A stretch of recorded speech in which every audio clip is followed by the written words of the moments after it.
Hi, everybody. Welcome to our webinar today. We're very excited to talk about one of our great clients in the Tech Association of Oregon. And we're going to talk about how eIMPACT drives policy and growth for the Oregon tech sector.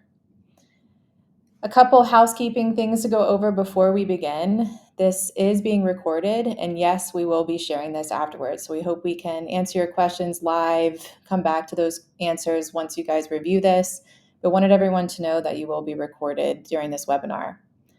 We also will have a Q&A submission for any questions, and we're going to have a Q&A availability at the end of our presentation today. If you look at the chat feature, that's up in the top right-hand corner. We really advise that you submit your questions there instead of into the chat. It'll be much easier for us to answer them at the end of the show. But we want this to be as interactive as possible, so please use the chat as well. If you have any comments, want to connect with your peers, that's where the chat box is located. And we look forward to seeing what you guys have to say. Today, I am very excited to be joined by Skip Newberry, who is the president and CEO of the Tech Association of Oregon, short for TAO. Skip is going to give us a fantastic overview of how he's leveraging one of our new tools, eIMPACT and data visualization, to drive the tech sector in Oregon. To that end, we're also joined here by Erik Larson, our co-founder of eIMPACT. He heads the data visualization department here at Lightcast. So making sure you guys are telling your story through data is really where Erik's team comes into play. And then I'm Carrie Cole. I'm the VP of Sales for the public sector here at Lightcast. My team can work with organizations like yours to drive economic opportunity to your communities. I'll pass it to Skip. Skip's going to give us a brief overview about what the Tech Association of Oregon is responsible for. Great. Thank you, Carrie. Glad to be here. And just by way of background, the Tech Association in Oregon has been around for the last 12 years. We work with about 500 tech companies, as well as a cross-sector of IT leaders and data and security leaders from across the public sector, as well as large enterprises that are focused on digital transformation. Our mission is to help grow and support the tech sector, essentially creating an inclusive innovation economy here in the Pacific Northwest that's powered by tech. And on a regular basis, we'll work with member companies to help solve common challenges and chase common opportunities. Day to day, that looks like a lot of professional development, programming, and events, helping to up-level the teams at the companies we work with. We also do a lot of regulatory, policy, and lobbying work. And we also do a lot of storytelling, helping to share what's going on in the tech sector, the data behind it, as well as the people. What makes the tech sector relevant on any given day, and who are the people, companies, and trends to watch. And then finally, we serve as kind of an incubator, right? So we'll develop new programs and projects where it makes sense, where there's a gap, and there aren't any resources in the ecosystem. Great. As some of you may be familiar with Lightcast, and others may not be, Lightcast is really the global leader for labor market analytics. We work with three primary use cases here under Lightcast. I head up the public sector department of Lightcast, where we're working with communities like yours to drive data-driven decisions for future economic growth. We also work with educational institutions and, of course, enterprise companies to work with a skills-based approach in preparing for a future-ready workforce in those regions. Our mission is really to unlock the new possibilities in the labor market. We believe in that three-pronged approach and future success. And we're very well known for the breadth of our data. So when we think about ways that we can use it, the stories we can tell, we have a ton of different data points that we can leverage in that story. And we're excited to learn how Skip and his team have used our latest integration through eIMPACT and data visualization. So I'll pass it to Erik to talk about that. Thanks. In a nutshell, eIMPACT is a platform that allows its customers to tell stories using data, whether it's representing their workforce, their industry, economic impact, community indicators.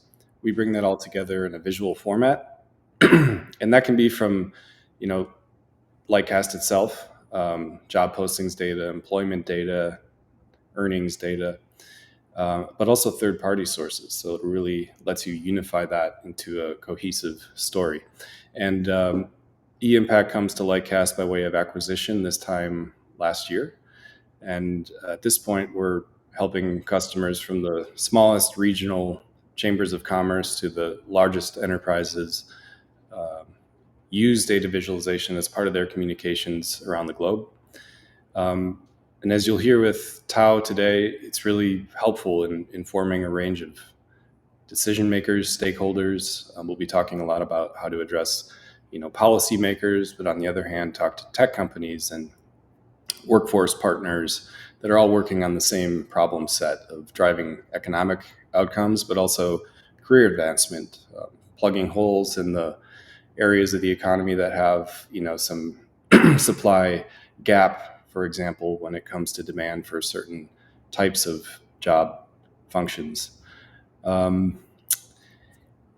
We let you do this in a really clear way because not everybody's super comfortable accessing interpreting data. So we make that a visual presentation, and that's highly shareable. So I think part of what we'll talk about is how it's really used in the real world and making sure that it's getting in the hands of the people who really need the data. Super excited to have Skip with us today. He happens to be eIMPACT's first customer from our inception in 2017. So he's been a very loyal and vocal supporter of what we're doing. Very grateful to him for everything along the way. And it's been fun to, evolve the product alongside with TAO's, evolving needs when it comes to data. So with that, I'll hand it to you, Skip. Great. Thank you.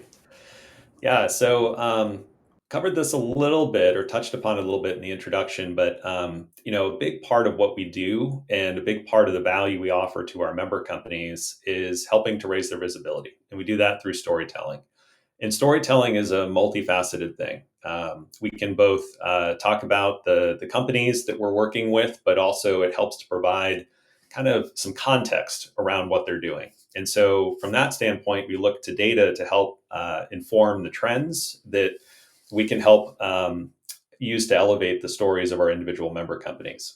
And over the years, we've looked at different ways that technology is having an impact across the state in terms of our broader economy and also in terms of people's day-to-day lives. And so it's really important for us to be able to kind of ground individual stories in larger trends. In terms of some of the challenges we faced, back in the early days, we had a lot of growth and interest in our advocacy work. And so we were looking to different ways that we could, essentially be more influential in shaping policy on behalf of the tech sector. We started to do some work where we ended up doing a pretty comprehensive economic impact study using a large consulting firm. And that included some analysis related to tax structures in Oregon, as well as workforce data and GDP growth and new companies formed and the like. It was an incredibly expensive project that took a considerable amount of time just on the fundraising side of it, diverting a lot of our resources to that project. And we ended up, I think, with a decent result that was useful for a few months. And then it was quickly obsolete, at least a big chunk of it. And so we ended up facing the challenge that I think a lot of organizations face, which is how do you maintain cost effectively a consistent set of data that can be looked at from a longitudinal standpoint and from which you can derive trends? How are things moving? Up and to the right, down, why? And unfortunately, when you've got a snapshot, and in our case, a really expensive one, it posed some challenges to being able to achieve all those outcomes. So again, it was successful for just a short period, but we started to look around and say, like, all right, what are some alternatives to this? There has to be a better way. I mean, we're a tech association. Maybe there's a company locally who's working on solving some of this. about the same time, got in touch with Erik and the team over at eIMPACT as they were getting going, and it was just fortuitous timing. We had a challenge, and they were addressing that very challenge. And so, one thing that was really cool was Erik joined our team for an annual event that we do in DC, where it's a fly-in, and we bring in a bunch of companies and meet with members of our federal delegation from Oregon, as well as other folks. And during the Hill visits, when we're meeting with our delegation members, we're often kind of running from meeting to meeting, between the Senate and the House. And Erik was like, "Hey, you know what? With our solutions, we can actually like update these dashboards in real time to customize them, to effectively tailor our data snapshot to the particular areas of interest that were relevant to the various members of Congress that we're meeting with." That blew my mind. So frankly, that was a huge win for us, and kind of a wow factor, in going into and meeting with our members of Congress. It was pretty cool to be able to pull up on an iPad, "Hey, here's a dashboard that's highly relevant to some of the issues that we're going to be discussing in our 15 to 20 minutes." And then run to the next meeting and have an entirely new dashboard that maybe even incorporated some of the aha moments we had in that 15 to 20 minutes to make our next conversation even more impactful.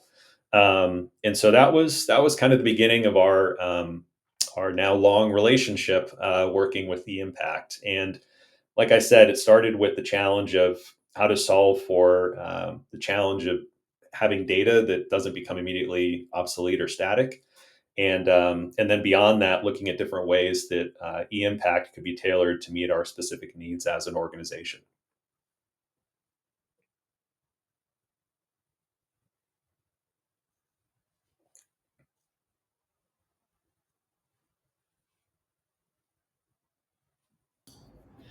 I think you've addressed these bullets pretty well already, Skip. I would just add that from the early days of using the dashboard in policy Hill visits, things changed. What became the front and center issues for the tech industry. Obviously, one of the biggest has been workforce. So as we get to the demo of the dashboard, you'll see how it's evolved to really break down what the workforce looks like, and also a way that anyone from companies that are looking for talent to, folks working to diversify the industry in terms of the participation, it really is now a reflection of those types of use cases, and even down into, subsets of tech. So cybersecurity and AI, we have breakouts for that because those are just huge areas of demand at this point in the market. So flexibility. We oftentimes will, tune up the dashboard every year for our customers because they're learning how they use it in the world, and they have, new requirements. So that's kind of baked into what we offer.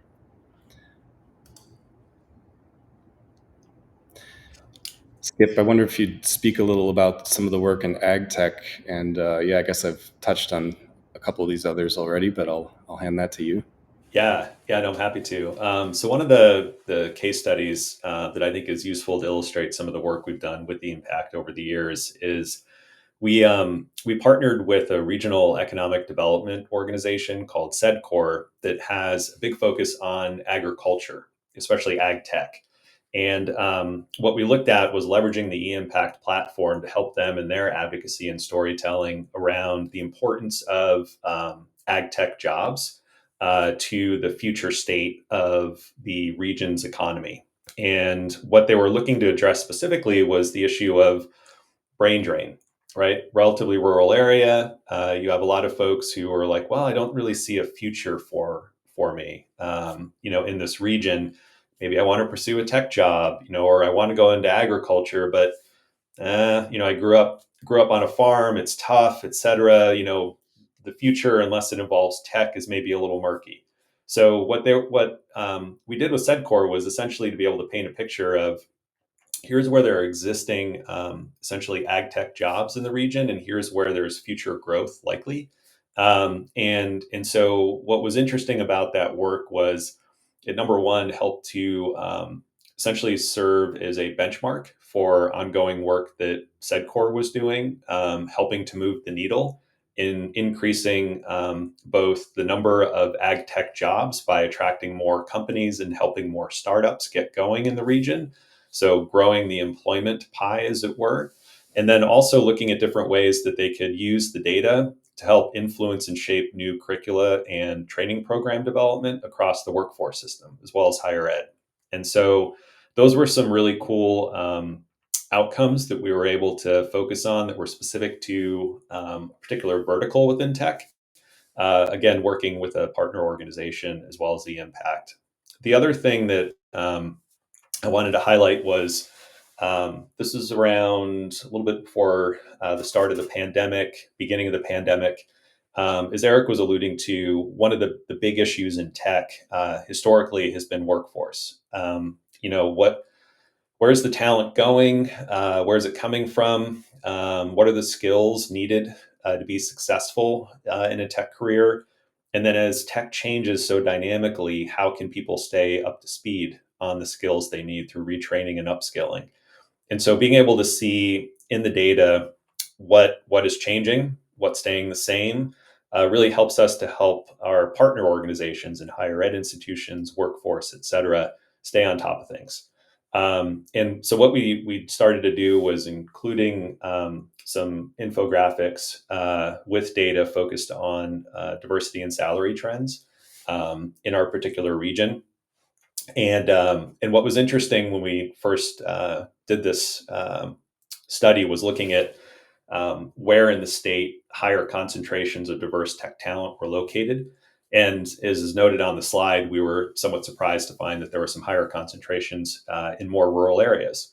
And so that again presents an opportunity for further investigation. Why is that? And then pulling together some of our various stakeholder organizations, again, using the data as a sort of a calling card or a call to action to say, hey, let's dive deeper and figure out kind of what this means and how we can potentially either increase diversity in other areas or continue to build on the success that we're seeing in some of the more rural ones.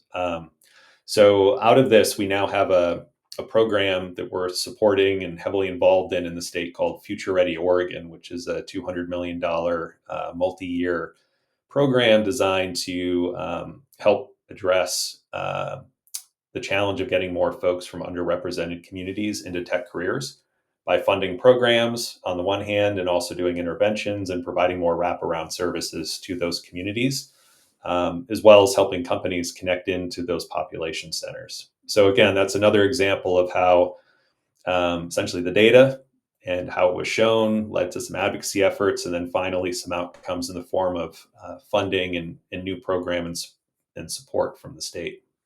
And then finally, with the pandemic, one of the big issues was the state of downtown and downtown Portland in particular. And so we started to look at commute patterns and impacts from remote work. And that was fascinating. We found that there were some declines early in the pandemic, some notable ones across different counties. And we've also seen some trends over time where you can kind of see where certain counties are more kind of bedroom communities where you have a heavy reliance on employers that are located elsewhere. And so, again, all of that data is interesting because it can help to track kind of where employers are locating and also where there's growth population wise in terms of different residents who are employed. And so being able to track that data is great. I also wanted to just mention that we're part of a network of regional independent tech associations across the US and Canada. And a related project that we worked on with our sort of not really parent, but kind of macro level tech association that eIMPACT was involved with was looking at where tech talent had relocated to and from during the early years of the pandemic. And that was fascinating from a comparative standpoint to be able to look at multiple regions and see who was gaining talent and who was losing it.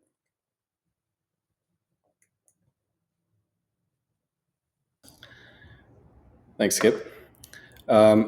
Just going to do a real brief demo here of the TAO dashboard. So as you see, it's all in TAO branding, and this dashboard does, I think, a good job of going from the high level, how many people are employed in the tech industry in Oregon, what are the average earnings like across all of those different job functions, how many companies there are, and then really breaking it down as you go through the dashboard. So here's that diversity map with some interesting outliers where you can see, Portland's up here in the upper left hand, but it's not necessarily the only dark area on the map. So there's folks working in tech related jobs that are a little more diverse in composition, and they're in places you might not intuitively expect. We talked about helping employers, and I forgive the scrolling. This chart is very helpful for employers who are saying, I'm based on these in-demand roles. So these are the occupations here. We're comparing in one chart the Portland market versus the Bend, Oregon market versus Eugene, where the University of Oregon is based.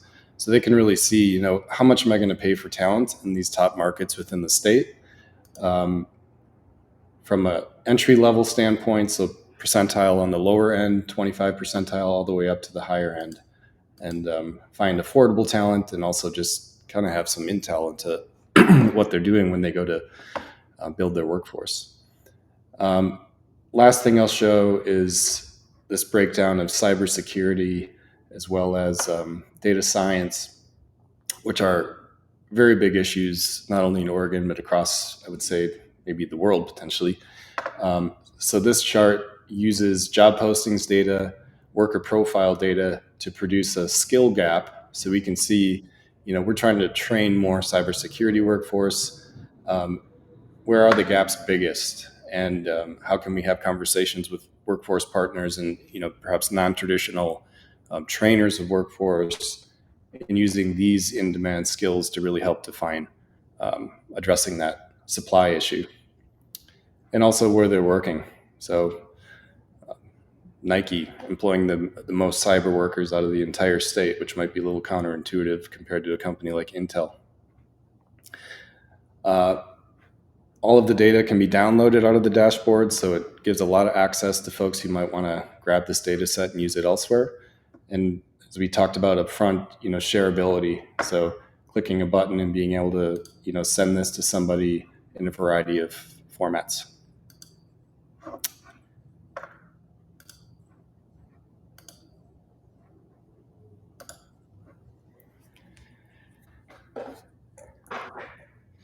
Skip, I don't know if there's other things you'd like to add to the impact aspects of this, sort of maybe specific to things that TAO has been able to achieve. Obviously the dashboard doesn't do it all for you. But yeah, kind of how you look at ROI on the investment. Yeah, I mean, we look at it a number of different ways. Like one is just efficiencies, right? I mean, it's awesome for the team, which does a lot of like speaking around the state in front of different groups, whether it's testimony in Salem at the state capitol, or whether it's meeting with different business associations to help talk about what's going on in the tech sector. It's really easy to be able to essentially share and capture pieces of the dashboard and incorporate into presentations over time. And what's cool too is that, some of the data is updated almost every 30 days. And then other stuff is a little bit more kind of a lagging indicator that might be updated annually. And so there's a wide mix of stuff that you can kind of mix and match and use to stay relevant and provide some timely updates on a regular basis, which we do across the team in terms of our speaking engagements. The other thing that's been helpful, and I highlighted a few of these earlier, is just, when we think about, the ability to launch new initiatives or drive a legislative win, you really want to be able to focus people's attention on some digestible, clearly defined challenges, right? And so having the data to back that up is hugely important.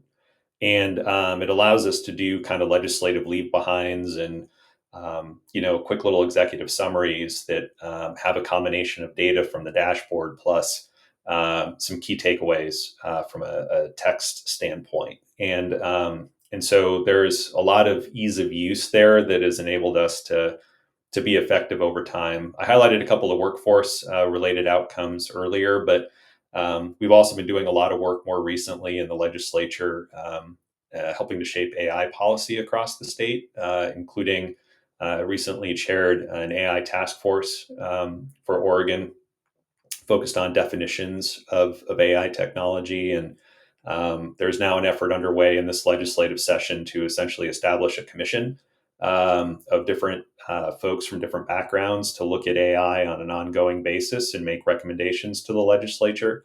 And so I anticipate going forward that there'll be plenty of opportunities for us to leverage some of the data from the eIMPACT dashboard that we use. Specifically, you think about AI and most people are, like they say, AI technology and it's a monolith, but you think about the amount of data used to train AI models, and a lot of the data science skills that Erik highlighted just a minute ago are hugely important for us in being able to say, hey, these are AI roles. And as people are struggling to define, well, what are AI roles? Well, anything related to data on the training side is clearly an AI role. Then there's the use of the technology itself and the development of it, right? So when you're developing the technology, computer science skills, which we also track. And then finally, how is it being used, right? So what are the uses of AI technology across different roles and functions? And so as we think about sort of where we're going as a state, the focus around emerging technologies and having a dashboard that allows us to update them quickly and incorporate new components as technology shifts has been hugely important to us. And then finally, as we look at sort of the impact of the tech sector, looking at things like the number of people employed over time, the GDP growth, new companies formed, those are all things that we want to be able to track. And if one or more of them starts to trend downward, then we need to do an intervention, which will help us shape our strategy as an organization on an annual basis. We want to be both proactive and reactive where it makes sense. And having the data to help inform our strategy and our programs has been a big piece of making sure that we're an organization that isn't flailing in a lot of different directions, because as a tech association with tech moving so quickly, you can easily end up getting pulled in 1,000 different directions. But when we've got data kind of grounding some of our strategies, it helps us to stay a little more rooted and occasionally to say no to particular opportunities when we're asked to jump in. So those are some of the highlights, I think, across some of the legislative opportunities we worked on, new initiatives, and the ways we've leveraged the impact.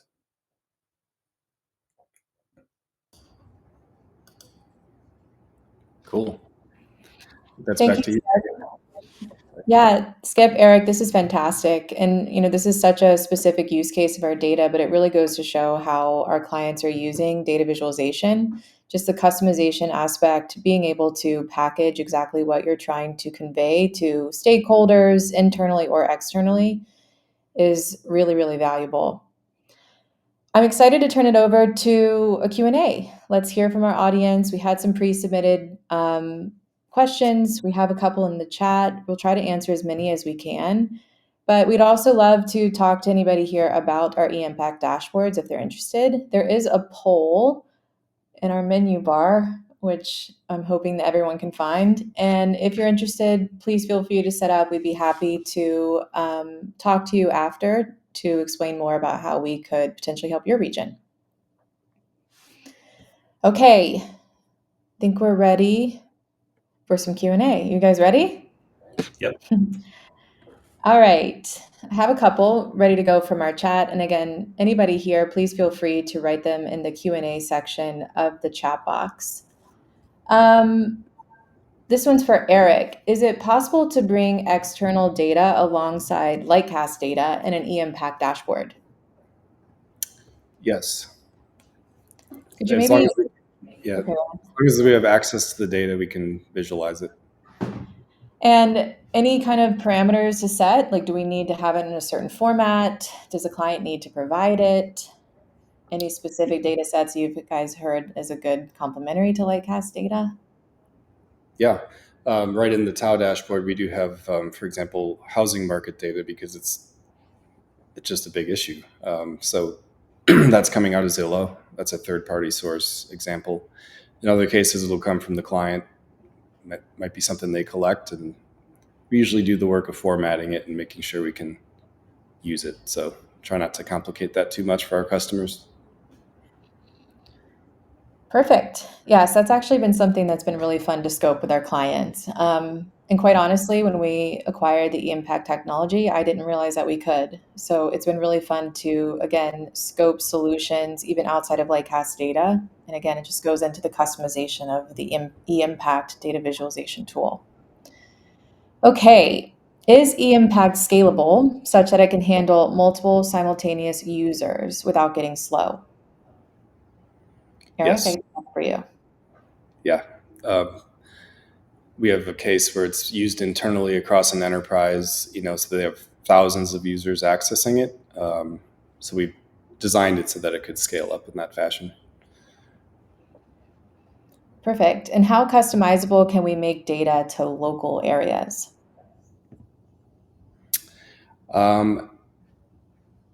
We have data down to the zip code level. Many of those indicators come right out of Lightcast.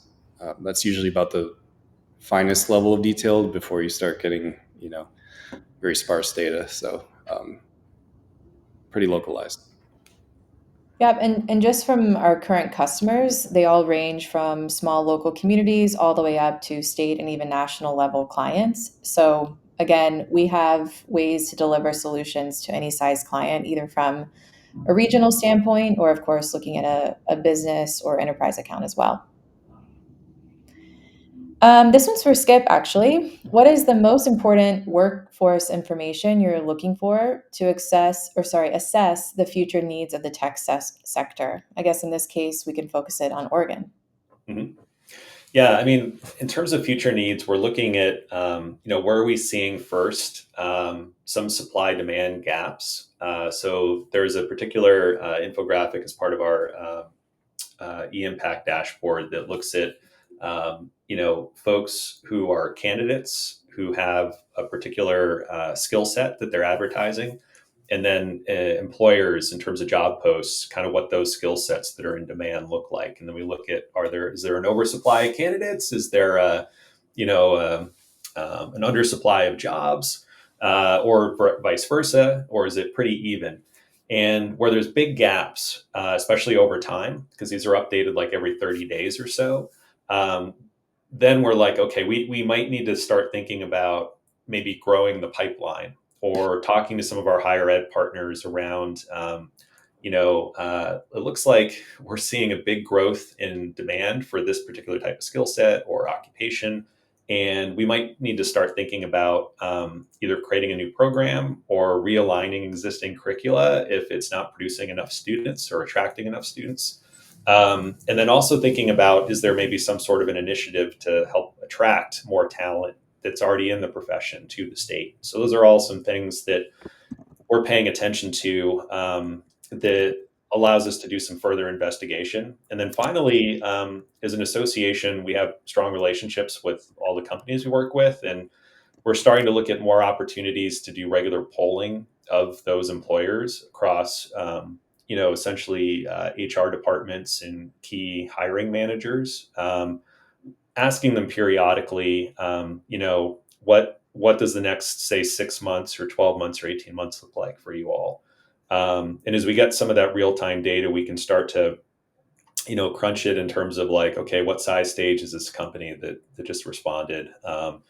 Is it representative of a certain segment of our member base? And then what are some of the particular needs that they might have? And we can extrapolate from that and then share that with our partners who are developing higher ed programs or workforce training programs as needed. Perfect. Thank you. I'm going to answer one more question. I just realized that we're over time, actually. So I want to be respectful of everybody here. I'll quickly answer the question about dashboards for Canadian jurisdictions, and the simple answer is yes. So we'd love to talk to you about how we can help. And for Bob's question, that's a bit more complicated. I would love to answer that through an email. So we'll be sure to give you a quick definition of how we're defining the high tech sector. Skip, Erik, thank you so much for your time. It was a pleasure learning more about how you're using our data. I work with Erik very closely. We've scoped a lot of these projects, but seeing it in action and learning about the ROI is incredibly valuable for me as well. So thank you so much, Skip. We really appreciate your time. And Erik, as always, great to work with you. Thank you for having me. We love eIMPACT. I could talk all day about it. Sorry if I went over. Fantastic. All right. Thanks, everybody, for joining. We'll be sure to share the recording so you guys can revisit. Thanks.